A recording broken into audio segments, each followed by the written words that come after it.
오늘 하나님께서 우리에게 주시는 말씀은 느헤미야 2장 11절에서부터 20절까지 말씀입니다. 내가 예루살렘에 이르러 머무른 지 사흘 만에 내 하나님께서 예루살렘을 위해 무엇을 할 것인지 내 마음에 주신 것을 내가 아무에게도 말하지 아니하고 밤에 일어나 몇몇 사람들과 함께 나갈새 내가 탄 짐승 외에는 다른 짐승이 없더라.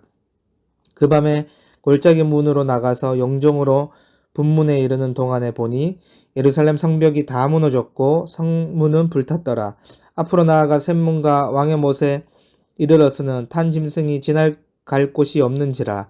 그 밤에 시내를 따라 올라가서 성벽을 살펴본 후에 돌아서 골짜기 문으로 들어와 돌아왔으나 방백들은 내가 어디 갔었으며 무엇을 하였는지 알지 못하였고 나도 그 일을 유다 사람에게나 제사장들에게 귀족들에게나 방백들에게나 그 외에 일하는 자들에게 알리지 아니하다가 후에 그들에게 이르기를 우리가 당한 공경은 너희도 보고 있는 바라. 예루살렘이 항폐하고 성문이 불탔으니 자 예루살렘 성을 건축하여 다시 수치를 당하지 말자 하고 또 그들에게 하나님의 선한 손이 나를 도우신 일과 왕이 내게 이른 말씀을 전하였더니 그들의 말이 일어나 건축하자 하고 모두 힘을 내어 이 선한 일을 하려 하매 호론 사람 산발락과 종이었던 암몬 사람 도비야와 아라비아 사람 게셈이 이 말을 듣고 우리를 업신여기고 우리를 비웃어 이르되 너희가 하는 일이 무엇이냐 너희가 왕을 배반하고자 하느냐 하기로 내가 그들에게 대답하여 이르되 하늘의 하나님이 우리를 형통하게 하시리니 그의 종들인 우리가 일어나 건축하려니와 오직 너에게는 예루살렘에서 아무 기업도 없고 권리도 없고 기억되는 바도 없다 하였느니라. 아멘. 여러분 하나님의 소명을 받은 사명자들은 그 마음에 하나님이 주신 마음이 모두 있습니다. 여러분 하나님께서 에레미야에게도 무엇을 할 것인지 주신 마음이 있는데요. 그것은 우리가 잘 알다시피 성벽 건축 재건이었습니다. 그래서 여러분 느헤미야는 자신이 왜 예루살렘으로 가야 하는지 또 무엇을 해야 하는지를 알고 있었고 날마다 하나님께 계획을 묻고 뜻을 구하였던 것입니다. 여러분 느헤미야는 예루살렘에 도착한 지 사흘이 지나서야 이제 활동을 시작하지요. 여러분 느헤미야는 이 사흘간의 시간 동안 무슨 생각을 하였을까요? 12절 말씀인데요. 내 하나님께서 예루살렘을 위해 무엇을 할 것인지 내 마음에 주신 것을 내가 아무에게도 말하지 아니하고 밤에 일어나 몇몇 사람들과 함께 나갈새 내가 탄 짐승 외에는 다른 짐승이 없더라. 아멘. 여러분 느헤미야는 하나님이 자신에게 주신 소망을 마음에 품고 있었습니다.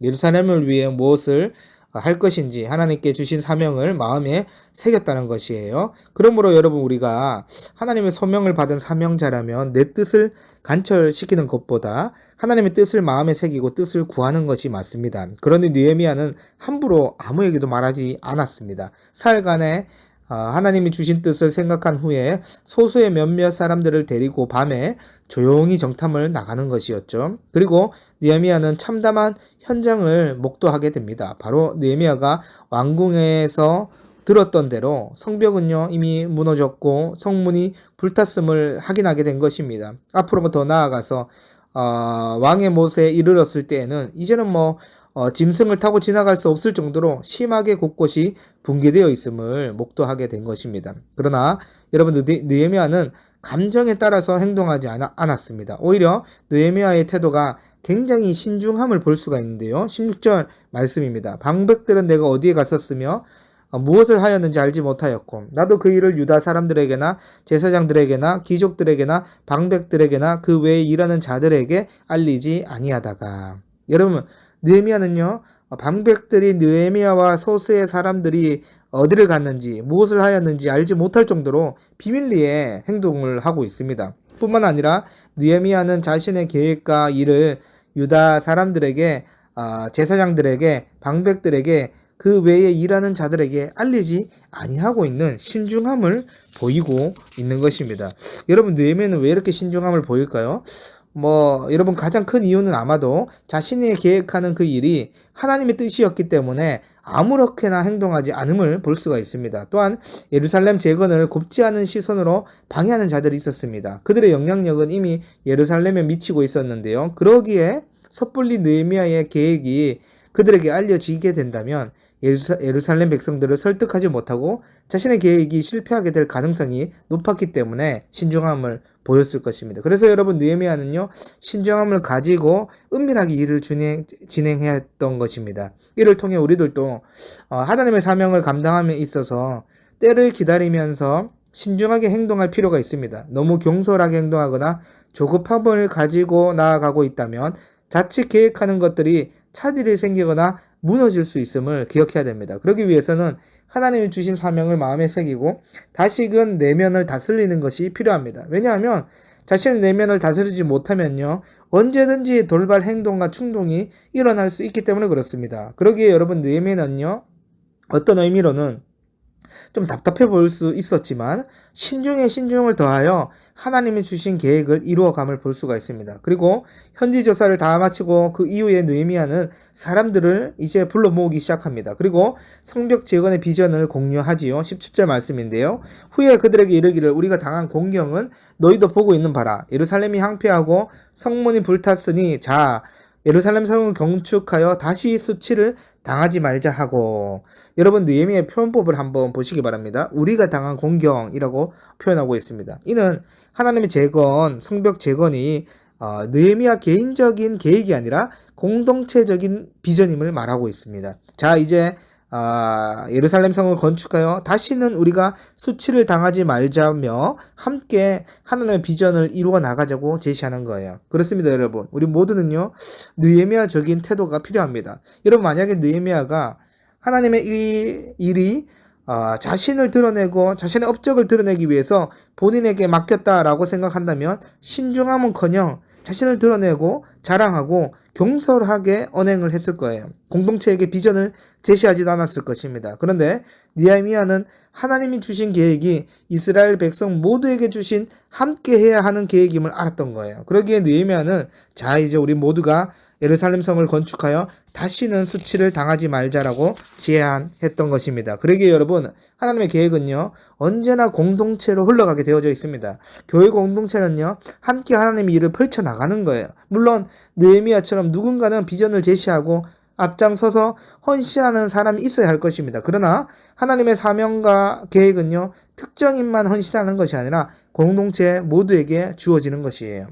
여러분 교회는요 공동체적 마인드가 없으면 예루살렘 성벽이 황폐화된 것이 전혀 수치라고 여기지 않을 것입니다. 그 일이 나랑 무슨 상관이 있는가 라면서 하나님의 비전을 함께 나누지도 않을 것이고 헌신하지도 않을 겁니다. 그러기에 여러분 우리의 신앙생활을 잘 점검하면서 나의 신앙생활이 너무 이기적으로 치우쳐져 있다면 다시금 우리의 신앙을 점검해 볼 필요가 있습니다. 여러분 계속해서 느헤미야는요 모여있는 백성들에게 짧게 자신이 겪은 일들을 설명합니다.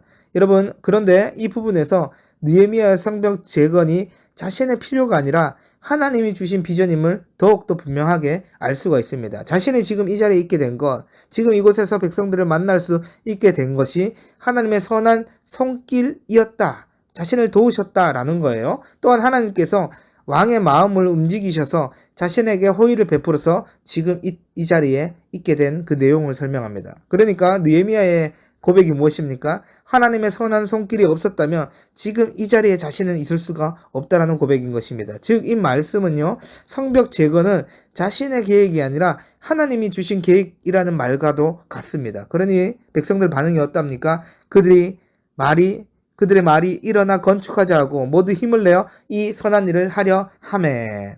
여러분 백성들도 느헤미야가 제시한 성벽 재건이 하나님의 뜻임을 알자 이 선한 일에 동참하기로 결단하는 것입니다. 그런데 하나님의 일하심에는 반드시 방해하는 색들이 있습니다. 19절에 호론 사람 산발락과 암몬 사람 도비야와 아라비아 사람 게셈이 그러한 사람들이었어요. 이들은 선한 일로 모인 백성들을 업신여기고 비웃고 조롱했습니다. 그러자 느헤미야는요 아랑곳하지 않고 이렇게 고백하고 있습니다. 하늘의 하나님이 우리를 형통하게 하시리니 그의 종들인 우리가 일어나 건축하려니와.